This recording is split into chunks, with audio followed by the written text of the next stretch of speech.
Once upon a time, in the land of Zaria, lived a beautiful girl called Fafa. She was beautiful to the extent that every girl in the village envied her beauty. Fafa and Papa Fafa were the only ones that lived in his compound. Her mother died at birth, leaving her and her dad.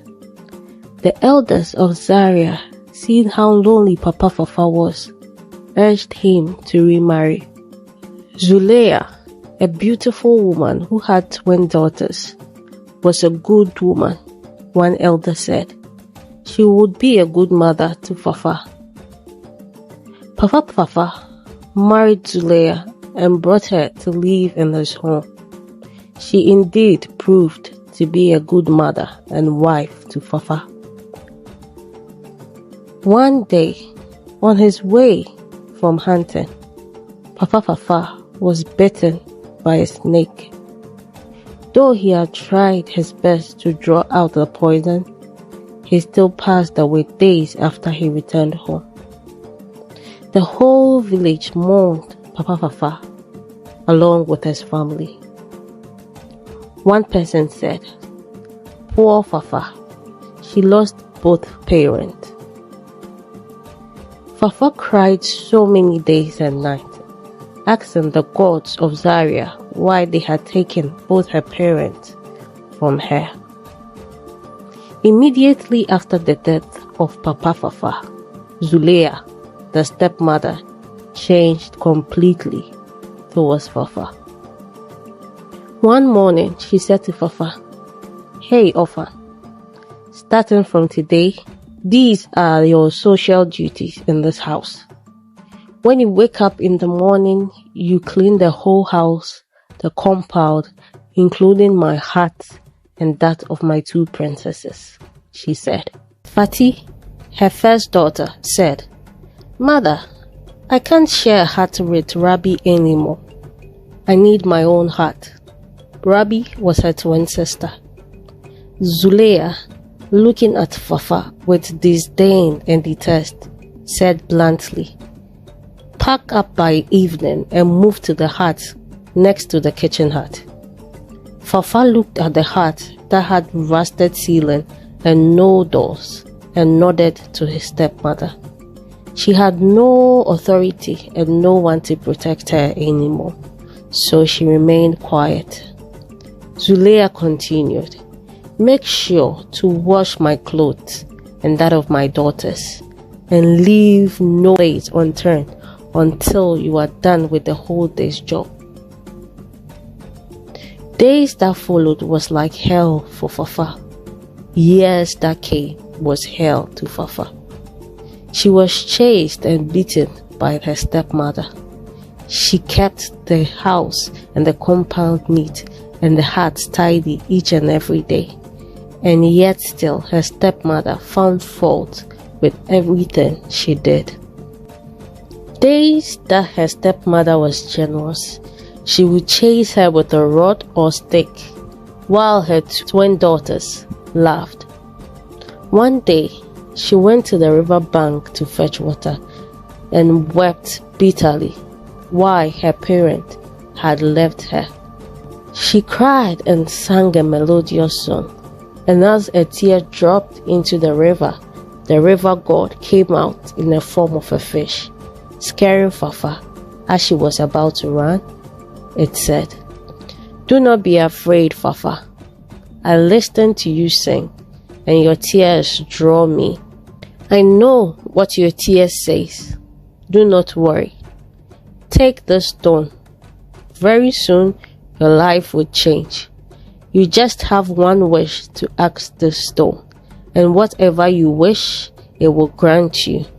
But remember, it is just one wish," the fish said, disappearing into the river. Zulea and her daughters continued to torment Fafa's life. One day, on her way from fetching firewood, the village messenger, on his horse with other kinsmen, came to relay a message to the people of Zaria. "Subjects of Zaria, hear the message of the king. The crown prince, Rahad, is set to marry one lucky woman from this village and other neighboring villages. The woman the prince finds attractive shall be the next queen. The ball is set 3 days from now.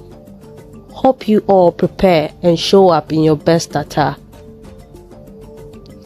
Jubilation erupted through the girls in the village.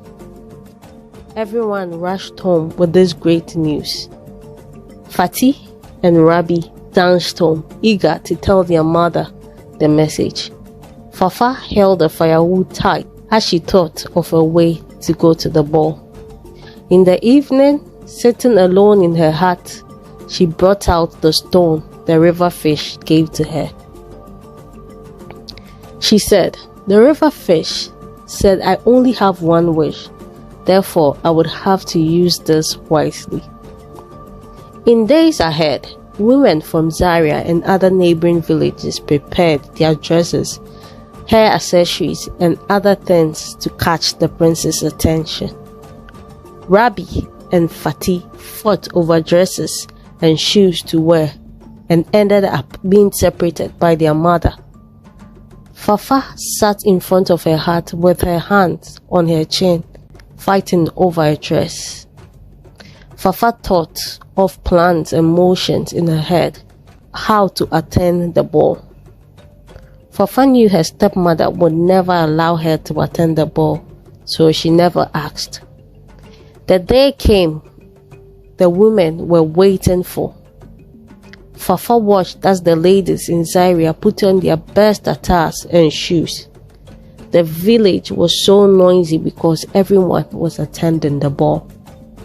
Rabi and Fatih dressed in expensive African wear and accessories as they set off to ride smaller horses to the palace. Zuleya said, "Hey orphan, take care of the huts and the compound and make sure not to sleep till we return."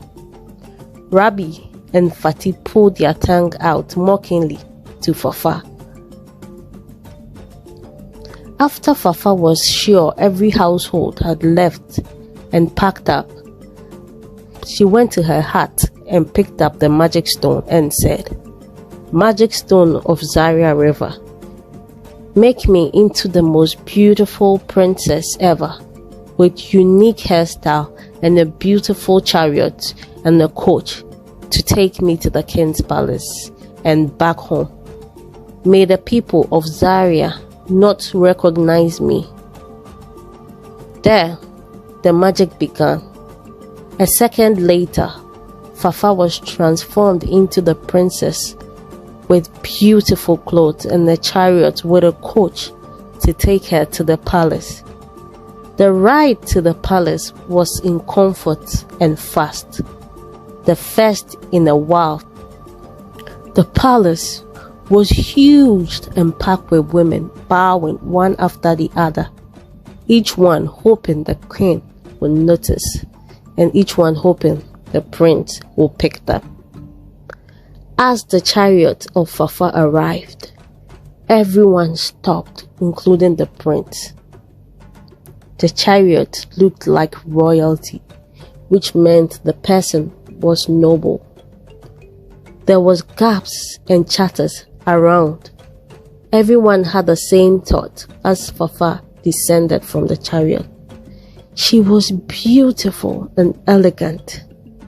The prince, lost in the beauty of the mystery girl, bypassed all the ladies in line. "Your Grace," the king said, bowing to her. Smiling, Fafa bowed back. He held her hands and walked behind the blinds where no one's eye could reach. And through the night, Fafa and the prince Rahad got to know each other.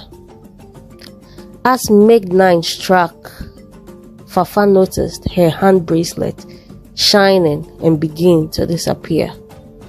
She realized it was time to go. Before the prince's eyes, she set off running. She didn't know how much time she had, but she had to run for her life. The prince hot on her heels, calling her with the forged name she gave him. "Rona! Rona!" he called, but she didn't turn. One of her earrings fell, but she didn't care after all. It was going to disappear anyways. She rushed into her seat on her chariot, and the coach started the ride. Palace guards chased after her, but she was far gone. At home, Fafa fell flat on the floor as everything around her disappeared. Her hair, dresses, and horses. Smiling, she touched her face and her hair. She realized she had one earring on. They didn't disappear as she had thought, so she hid it well. The village was in chaos the next day. Everyone gossiped about the mystery lady. No one had ever seen such beauty and nobility in Zaria. "She must not be from Zaria. I know everyone in this village," one said. "Then she is from the other neighboring villages," the next woman said. Fafa, listening to the people of Zaria, smiled. She had had her wish come true, and that was all she needed. I learned the prince had already set out to 3 neighboring villages looking for her, because there isn't much noble people in Zaria.